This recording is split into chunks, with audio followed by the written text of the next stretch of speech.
and it's my pleasure to welcome all the media and people from Hendrick Motorsports and throughout the NASCAR industry for this monumental day in NASCAR history.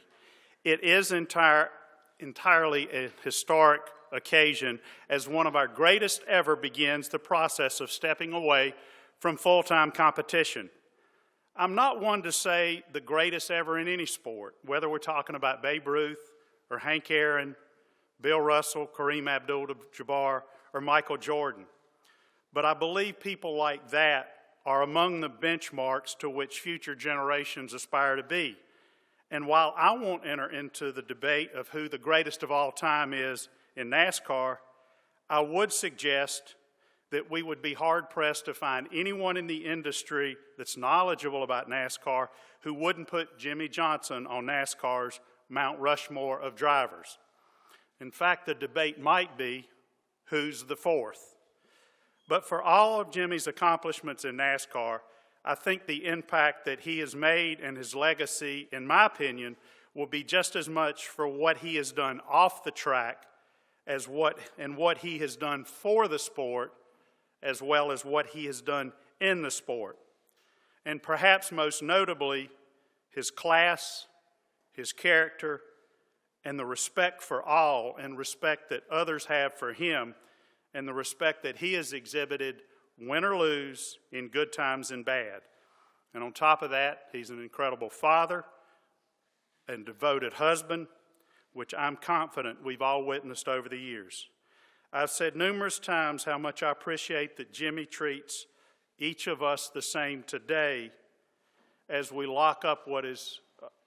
close out what is clearly a lock on a first ballot NASCAR Hall of Fame inductee, as he did in 2000 and 2001 when he won a grand total of one race and four top five finishes in 64 starts.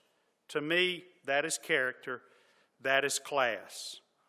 And without further ado, it is my pleasure to invite Jimmie's daughters, Genevieve and Lydia Johnson, to please join me on the stage.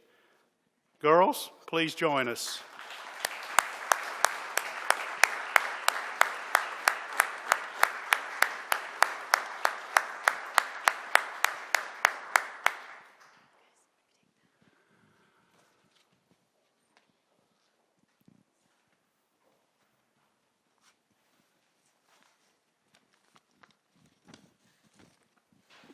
Good afternoon. My name is Genevieve Johnson, and this is my sister Lydia.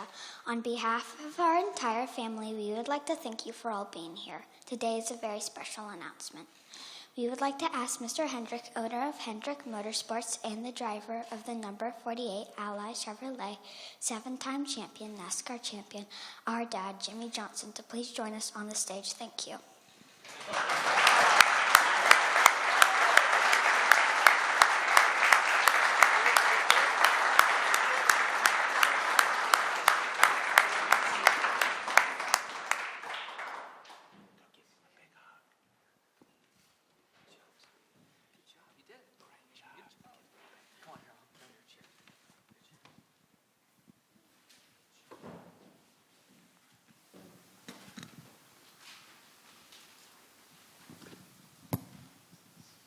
Thank you, ladies.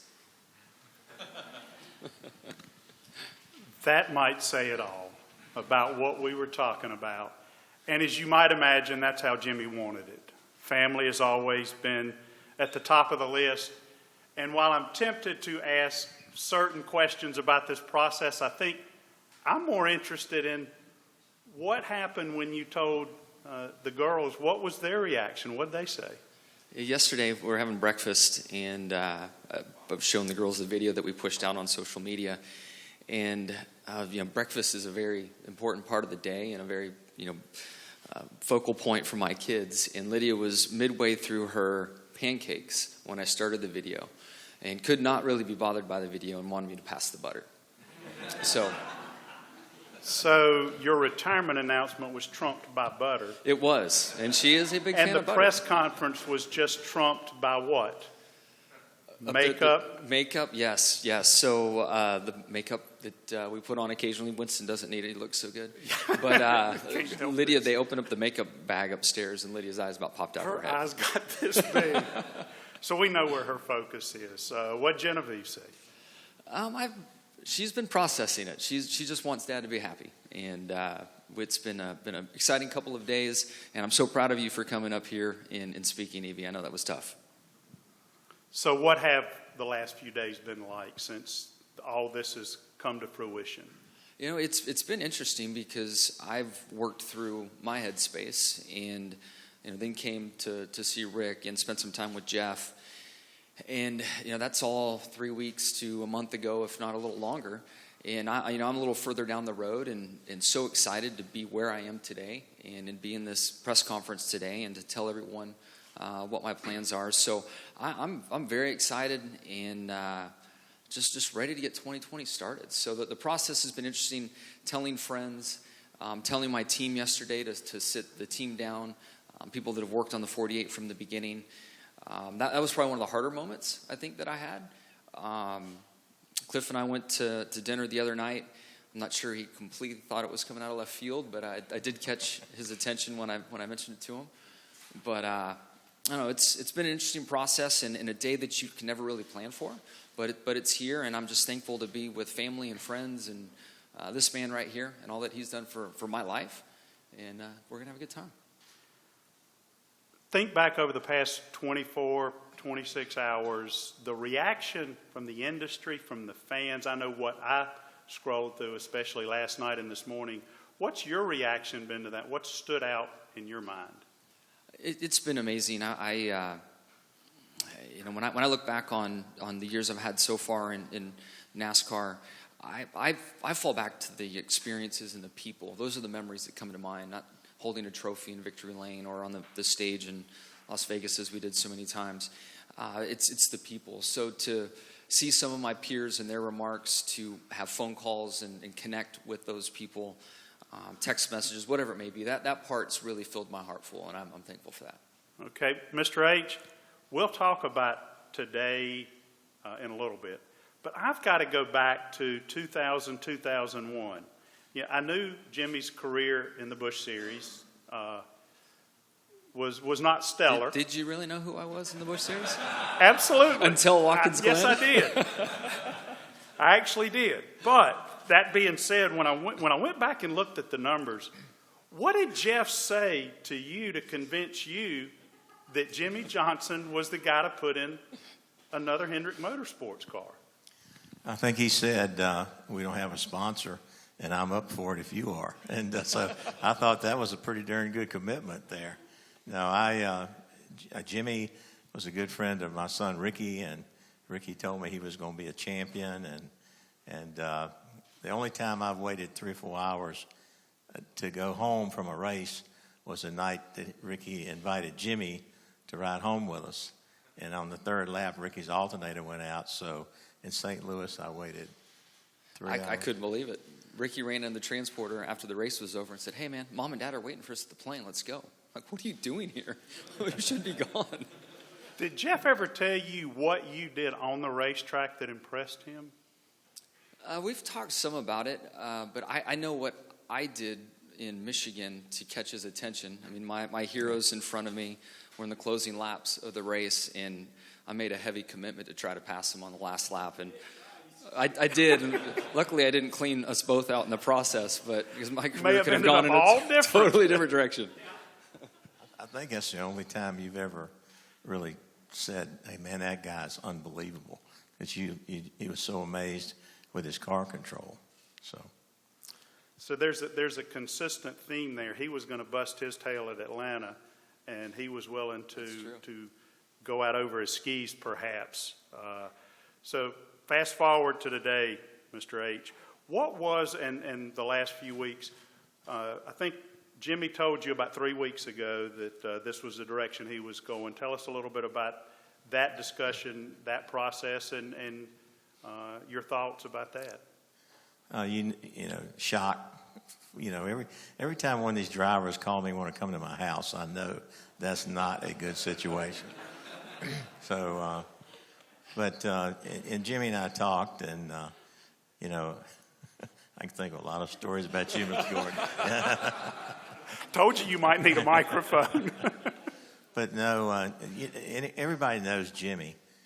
He processes everything, and then when he's made up his mind, or he's not wishy-washy at all, and you know, he's done so much for us and for the sport. I mean, if you just said, I'm gonna make a list of what the perfect driver would be, you know, from the talent to the ability to work with sponsors, athlete. He's just raised the bar at our company, from fitness to charity.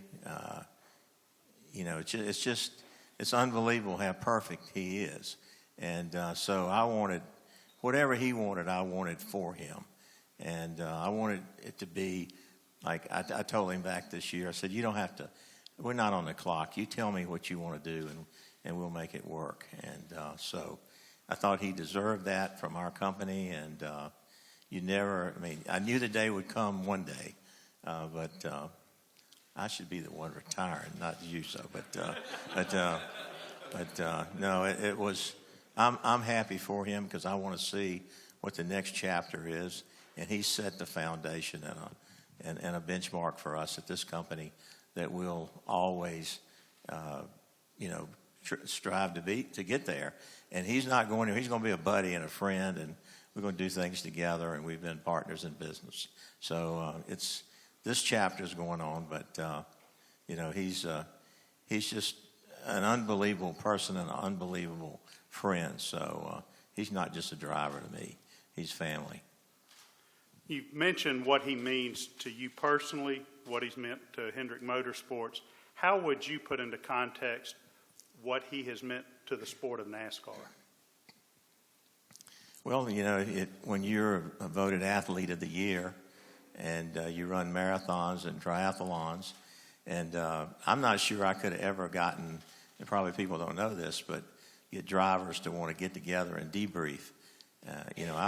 Jimmie said we should do that, and they did it. Everybody came. That's where it started in our sport. He was the guy that put that together. And I just think when you look back at a 7-time champion that did it right, he represented the sport as a true champion. You never had to make an excuse for Jimmie Johnson. He was always on his mark. He never embarrassed anybody, and he just a role model for kids, and a role model for drivers, and an athlete that I don't see in any kind of sport that is that much committed to what he does in his job, to his family. And so, I mean, he is, everybody knows it. I see a lot of his friends here. He's a special guy. And on top of that, he's one of the greatest that's ever been in a car. So I just feel very blessed that I can have a guy like this that came along. And thank you, Jeff, for pushing me along. And I'm just very blessed to have known him and have him in that car and win all the championships and all the races that he's done for us. Well said. I'd like to open it up now to the media. Got a couple of microphones, one on each side. Please raise your hand, and when the microphone comes to you, please state your name and your affiliation, and we will start over on this side, and we'll try to go back and forth. Jordan Bianchi, The Athletic. Jimmie, what was the tipping point when you finally realized, I'm going to retire, this is what I want to do, and I'm comfortable with my decision? Yeah, I mean, many of you that know me, I love to have a plan and like to think things through, and I did plenty of that through the kind of spring and summer, just knowing that I'd have to make a decision. In my mind, I felt like I needed to make a decision by the end of the year, and nothing really hit me kind of in the gut with the feeling that I wanted to stay or stop at the end of 2020. And then as the year went on and we roll into October, the feeling just became real. I mean, it really did, and it felt good to think about it. So, it was such a profound moment that, I really take it back to the moment in time where I knew I wanted to buy a ring for her. Like, it was just that strong in my stomach. It was like, wow, this is this is what I want to do.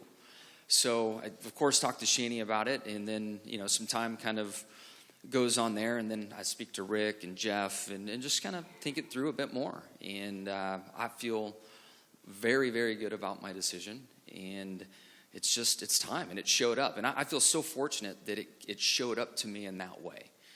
I've talked to greats like Rusty Wallace and Mark Martin, Jeff, Dale Jr., and everyone's had their own journey, and some of those guys, maybe set a date and left before their heart really wanted to leave, or a lot of other athletes, their time is called, and they don't have that opportunity to pick their moment. And I feel very blessed and fortunate to have this opportunity. So, you roll that all up, and it just feels right, and I'm ready. You got 3 more over here. If there's others over here, raise your hand. Start with Nate, and then go to Alan and Dustin. Nate Ryan, NBC Sports. Jimmie, that moment yesterday when you said you unfortunately interrupted Lydia's pancakes, it sounds like a moment where being a dad maybe supersedes being a NASCAR driver. How many moments have there been like that recently where maybe it's occurred to you that family was a big reason and kind of weighed in the decision, and how much did your daughters and Shani kind of impact this? Yeah, absolutely. At the end of the day, this is about time. And I guess when I look at next year, I've been dreaming of racing as much as I could for 40 years. I started racing dirt bikes at 5, and I've chased that whole way. And we waited to start our family a little bit later, just trying to be smart with timing in some respects. But I know myself, and I knew that at some point that was going to really weigh on me, and I'm going to want to be around a lot more. And it's hard to believe that they're 9 and 6 now, and that much time has elapsed. But I've just had a fire in me to push for that and to stay at the track. And I still have that fire, and I am coming back next year. And next year is not a mail-it-in year. It is a year we're going to win races and compete for a championship. So, I know I can give what I need to this team for another year. And then after that, I'm ready to have some time back on my side and just have a better balance in life. Alan Cavana, Fox Sports. You touched on it a little, but yeah, we've seen the Jeff and Dale Jr. approach to retirement. We still see him at the track all the time, and we've seen the Carl Edwards approach to it. I don't know if we saw it. He's been gone. What do you hope retirement looks like for you in terms of racing or not? No, I'm wide open. This is not a retirement from driving race cars. This is slowing down from 38 weekends a year, and you certainly know the stress and pressure and grind that it takes. And 19 years in Cup, and then 2 years in the Xfinity Series, plus everything before that. Like, want a little more balance is really where that sits. But it's been a heck of a run, and we're going to keep going. Dustin Long, NBC Sports. Rick, here to your left. Obviously, big shoes to fill. When do you feel like you have to have something in place on who is going to be in the 48? And obviously, by 2021, your drivers will have a lot more experience. It'll be Chase's 6th year, Alex and Williams' 4th year with the organization. Do you look at a veteran guy like Jimmie, or is it something like the hottest shoe at the time? Yeah, I've already kind of picked the guy. Jeff Gordon's coming back. I told you were going to need a microphone. You didn't take it. No, we got another year. Our company's really excited. We're going to put everything we've got behind all our cars. But, Cliff and Chad sitting here, a big part of Jimmie's career and what he's done for this company. We're going to, it's our goal just to give him the absolute best. And we want to see him go out on top, winning and get that championship. And so we actually talked about that the day after we got back from the race in Homestead. So we're just going to focus on Jimmie Johnson right now. Jimmie, Ralph Shaheen from Speed Sport over here, pal.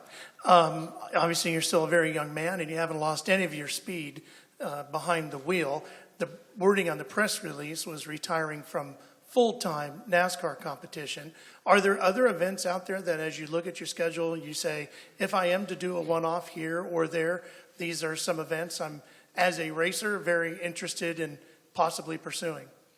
Absolutely, and as you can see, Rick might just call on you in a retirement party to come to come be full time again. So, no, Don't without go a to doubt, France. this is not retirement from racing. This is stepping down from the 38 weeks a year that it takes to be competitive, and the time that goes with that. I would come back and drive Cup cars for Rick, without a doubt. I mean, all options are open, honestly, except IndyCar on fast ovals. I knew that was not going to happen. But I really look forward to what might develop in 12 months from now, and see what opportunities might be out there. So I wouldn't mind going and getting dirty again. I know we have a history with off-road racing in the dirt, and I'll just kind of wait and see. And most importantly, I feel like I need to take a deep breath and just see what kind of comes from there, and put my family first instead of racing first for once, and take it from there. Are there bucket list items for the family that you guys have to do something or go somewhere together? Yeah, we love to travel. I could see us trying to see and travel around the world, see places and travel around the world. It is so new, and we are still kind of working through that whole process. We don't know what 21 will ultimately look like for us. So good news, announcing early, we've got a year to kind of work through that stuff and see where we're going. Do we have other questions? Another one over here. Yeah, Adam Stern, Sports Business Journal. Hey, Rick, how comfortable was Ally with this decision? And when they renewed about a month or two ago, did they know it was unlikely that Jimmie would stop after 2020, or was that another conversation you had to have with them recently? Well, we were up front with them. We told them they were hoping that Jimmie would run 4 or 5 more years, but they knew that, and they were aware that could happen. And they're excited because I think you'll see Ally get behind him as a sponsor in his last year like you've never seen anyone send a guy out before. And so they're happy for Jimmie. They're not happy that he's not going to be there, but they're good with it. Got another one over here. Jimmie, Scott Fowler from the Charlotte Observer. Of all of those 83 points-paying Cup races that you've won so far in your career, which one do you think was the most significant, or the one that you value the most? For me, I go to the first. My dream was to be a Cup driver and to win a race. That was the top for me. So to be able to do that in my 13th start, my home track, that was a very, very special moment. That reminds me of the conversation I think I've heard. Tell the story of the first meeting you had with Lowe's, and I think it was the CEO, Bob Tillman, at the time. Bob Tillman, yes. What was that like? We had a meeting just across the street over here, Rick's old office area, and the Lowe's folks were there, and Tillman was waiting for me to arrive. I had a sponsor commitment for my Busch team and was just getting back to town from it. And Bob wanted to look me in the eyes and find out if I was really willing to man up and win a race for the company. And at that point, they hadn't won a race. And he literally stared across the boardroom table and put me on the spot, asked me if I thought I was able to win a race. And I dug deep and sat there, and I felt like I lied right into his eyes and said, "Yes, sir, I can." And thankfully, we delivered 83 times since. Win a race, check, times 83. Nate, and then Doug. Jimmie, I know you said you still have the fire to compete and do well next year, but what is the outlook for 2020, knowing that 2019, you didn't win and obviously didn't end, I think, the way you wanted it to? Is it win and make the playoffs? Is it win and make the playoffs and still contend for a championship? What is the outlook? And also, stemming off of that, did the 2021 car play in your decision at all, knowing that it's going to be a complete reset that year? Yeah, first of all, the outlook for next year is absolutely to win races and be in that Final Four. And if you're in the Final Four, the Championship Four, I should say, at Phoenix now, you've got a shot. And that is absolutely the goal for next year. I have the fire. Our team is getting stronger. I think Hendrick Motorsports as a whole, we've had a great evolution through the course of 2019. We have some new things coming our way for 2020. And just pulling back and looking at the opportunity this company has in 2020, and then myself with it being my final full-time year, that's a special opportunity. And that did kind of go into my thought process. In my head, which I've probably never shared, 20 years has always felt like a nice round number to be a full-time driver. I can see what 2020 looks like. I don't know, much like all of us in here, we don't know what 21 looks like. So it didn't play a role in my decision-making process, but when I'm looking around trying to find things to sway me one way or the other, it's like, man, 2020 just looks like an awesome opportunity. We got another one here with Doug, one over here, and then we'll come back. I think it was Jordan back there. Doug Rice, PRN. Jimmie, the converse of Scott's question, the one that got away that still gnaws on you when you wake up in the middle of the night. There's two. Okay. There's probably more than two, but Coke 600. For rookie year, Coke 600, I'm really soft at getting in the pit box.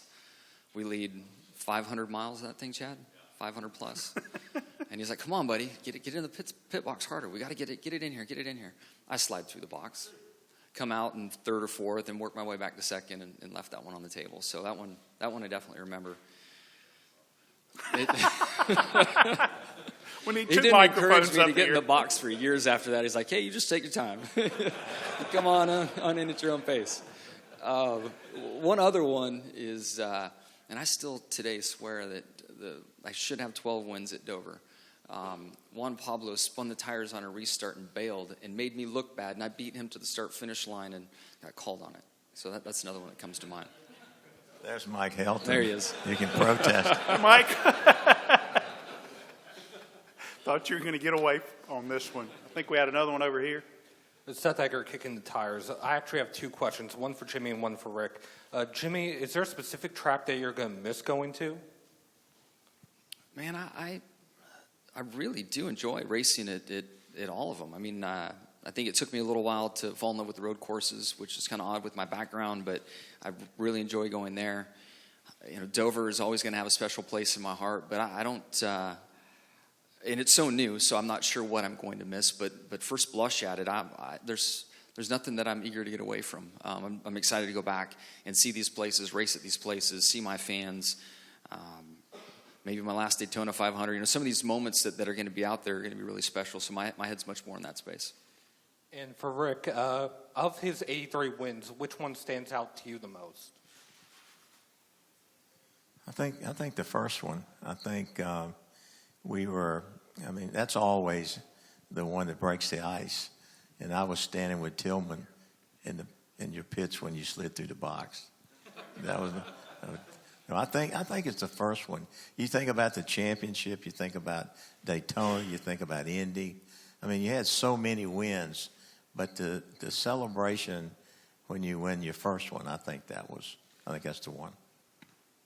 Okay. Got another one over here, then Marty, and then we've got three more over here. Jordan Bianchi, The Athletic again. Jimmie, can you take me through the conversation with Rick of when you told him, when it was, and just kind of walk me through that? Yeah, as we were talking, it was 3 weeks ago, something like that, at his house.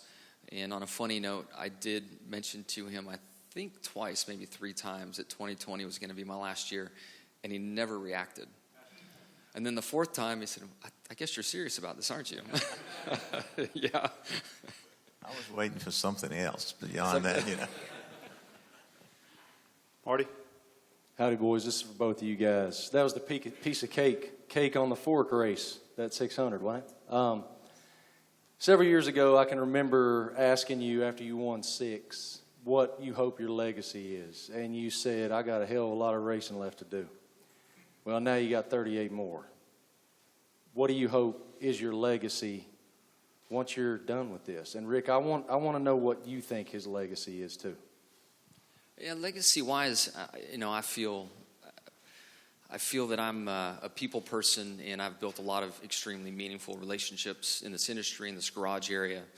I go back to my younger years in various teams and series that I raced in, and there's always been a feeling there in a friendship and a bond and a respect. So ultimately, it's that respect and being one of the good guys out there on the track.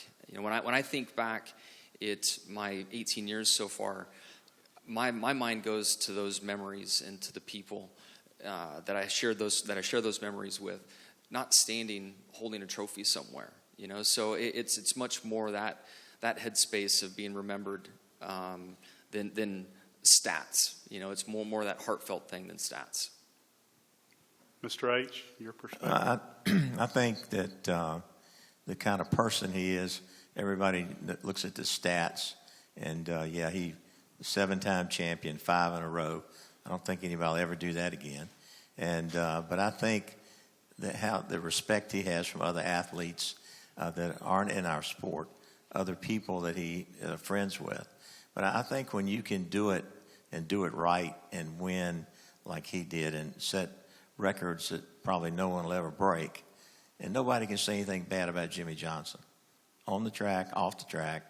I mean, I think sometimes people didn't respect him because he was too perfect. You know, that he didn't have that big edge, but he could win and do it like that and be, you know, a gentleman, race people clean, never had any problems.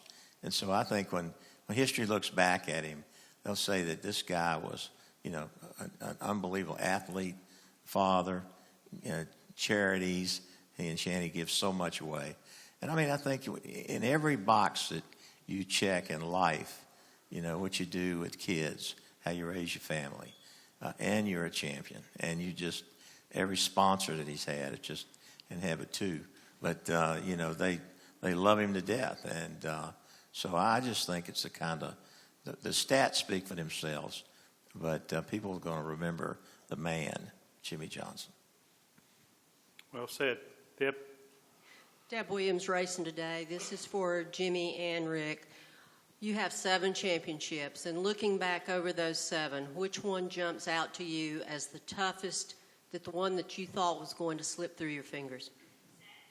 Yeah, for me, 06 for sure. We had some trouble in the way the playoff format worked out. We had 2 big moments, and one in Talladega that everybody probably remembers, trying to pass Dale for the win, and Vickers and I get tangled up, and we spin Dale, and you know, at that point, with just a handful of races left in the championship, I didn't think it was going to happen, and it did. So that's the one that comes to mind for me. Mr. H., you? What was it? The question was The most championship memorable? that you thought might get away. I thought the 7th, because I didn't think we were really going to be in it at the way we were running. And then they had a caution at the end, and man, he got up on the wheel, and I think that was one that you didn't have any time to get ready for. I mean, it was just like in a few laps, and hey, you're the champion. It was unbelievable. Got another one back here. Brett Baldeck, Fox 46 Charlotte. Jimmie, as much as you've done on the track, you've done even more off the track. Just explain why it's important that you do give back, and just maybe some of your favorite memories from over the years through your foundation, and just how you plan to continue that once you're done racing. Yeah, I mean, I've always just felt extremely blessed and fortunate to be in the situation I'm in. And as time went on, we felt like we could help more and at a larger level. But I think that opportunity was set up just due to the experiences I had as a kid in racing in the off-road series. And the series would take the drivers to a local children's hospital, and we'd walk the floors and pass out hats and stickers and stuff. And that just left a mark in my mind and in my heart, I guess, probably more than anything, how it felt to give and how to help put a smile on someone's face. And that's why our foundation focuses on children primarily. And our kind of early focus was families in need, and we built a block in my hometown and put families in some homes with Habitat for Humanity. I guess the bowling alley up at Victory Junction Game Camp was our very first project that we funded, and then now we're involved with public education. So, you know, I'm a kid at heart, and in that memory and that experience that I have, being a young teenager going into a children's hospital stuck with me today, and has really led our focus to where it is now, charity-wise. Jenna? Jenna Fryer, AP. Jimmie, I noticed the Patron, which is so very on brand for you, which many people don't know. And you've been accused for 18 years of being vanilla and boring. And I'm wondering if at the end of 2020 that wild side is going to become more public. I guess we'll find out. And why keep it such a secret all these years? I don't. It's not intentional. And you've witnessed plenty of when my head is out of the racing space.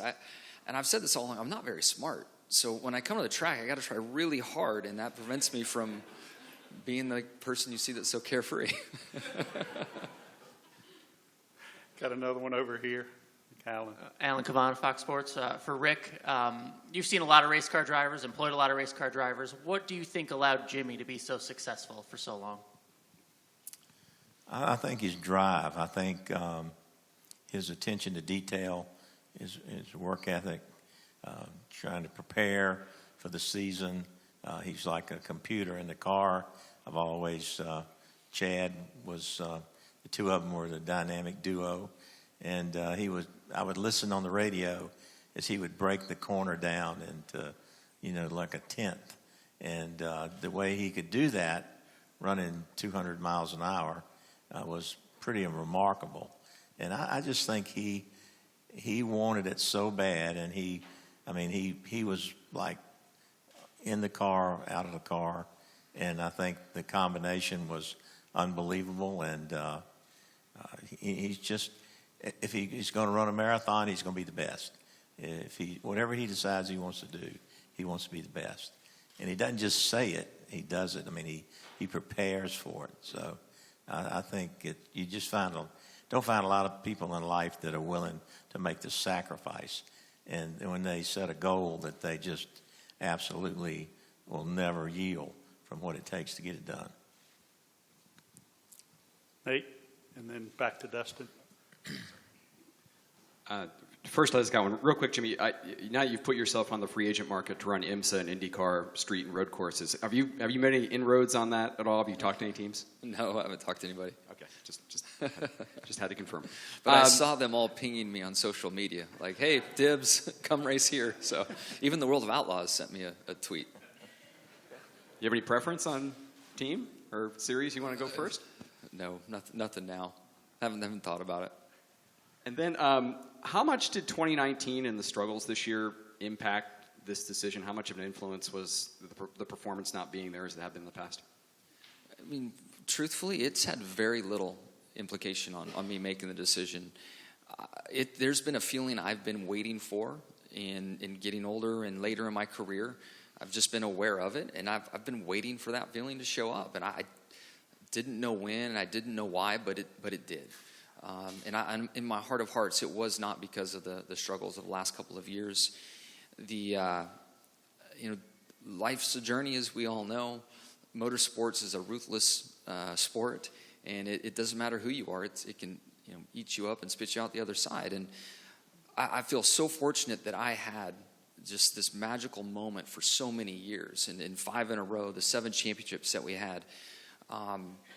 The journey to get there was a long, challenging one. And we've joked about my stellar Busch Series career some. I feel like these last 2 years are kind of like I'm back in that Busch car a little bit. So, and I say that with a lot of respect to that moment in time in that Busch car, because that gave me a stronger work ethic. That lit the fire. That made me work harder. And then when timing was right and my opportunity was right, I took the most of that opportunity and made stuff happen. And I feel like that's coming. I feel like 2020 can be that moment for me. And these last 2 years are just part of that in building up for what could be a really special year. Okay, got time for 2 more, Dustin, and then last one will go over here.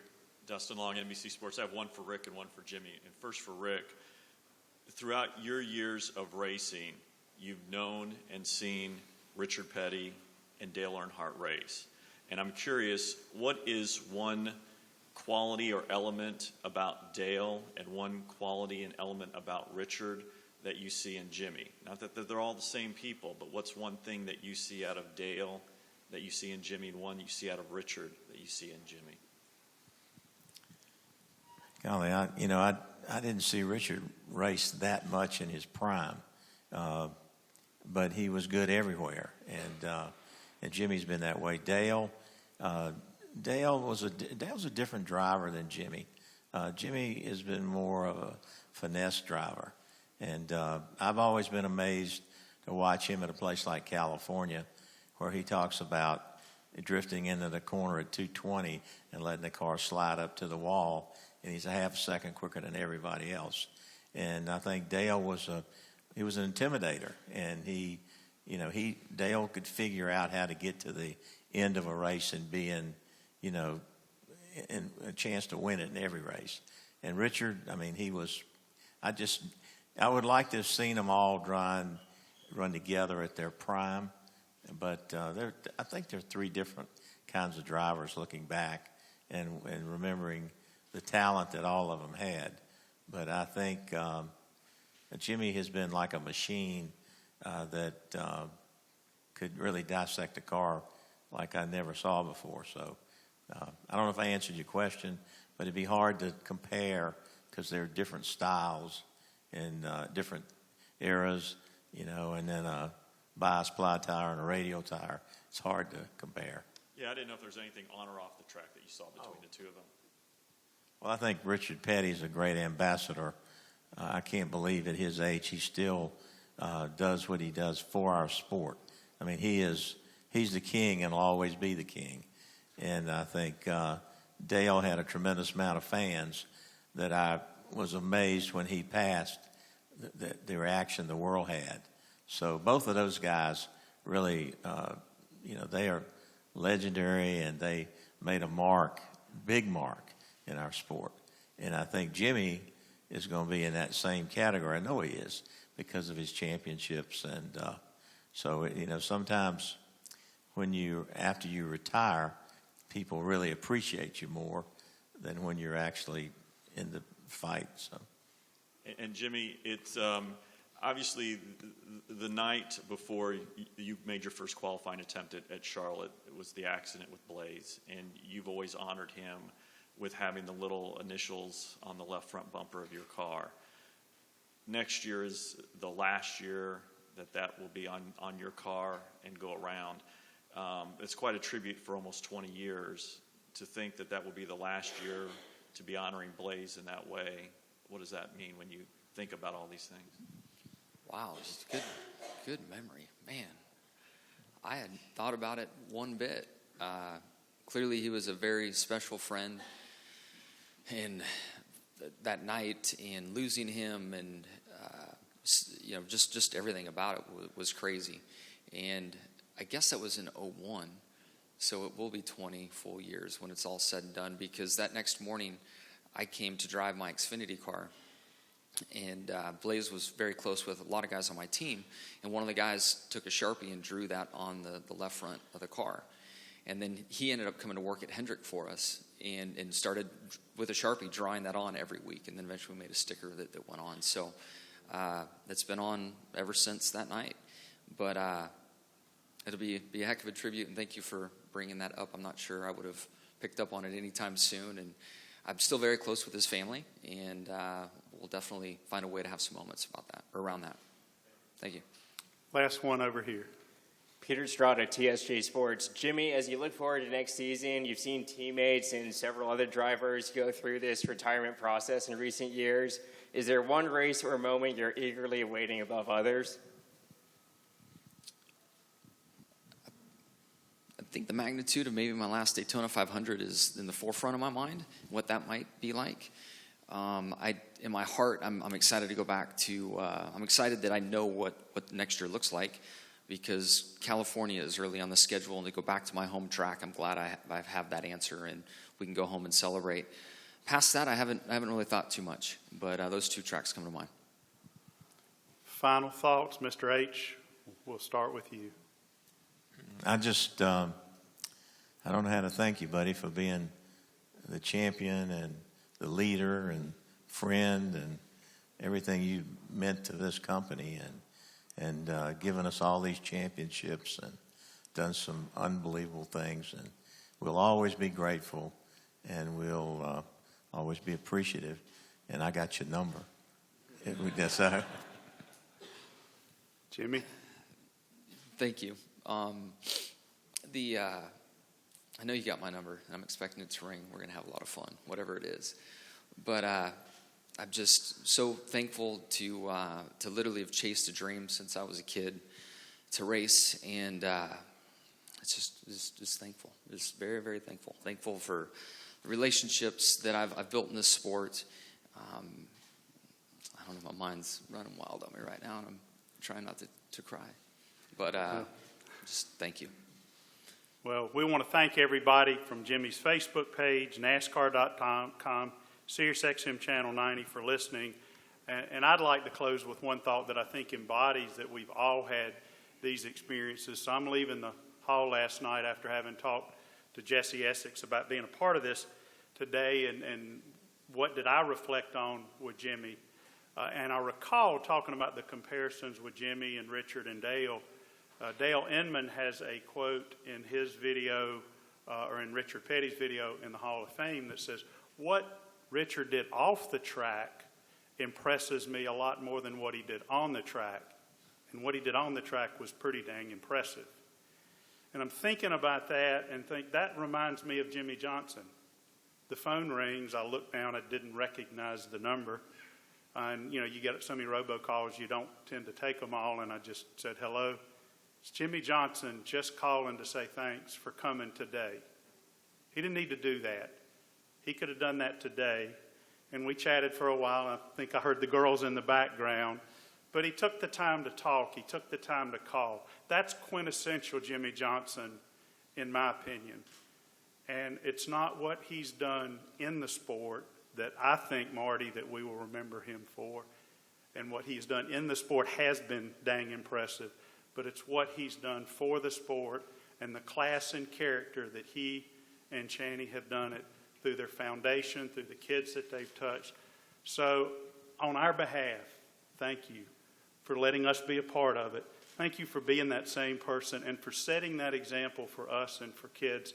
And we look forward to watch you chasing 8 this year and celebrating you much throughout this year. And oh yeah, there is a date a few years down the road that we'll talk about later for the NASCAR Hall of Fame. But thank you so much for everything, for a great career, and we look forward to this year.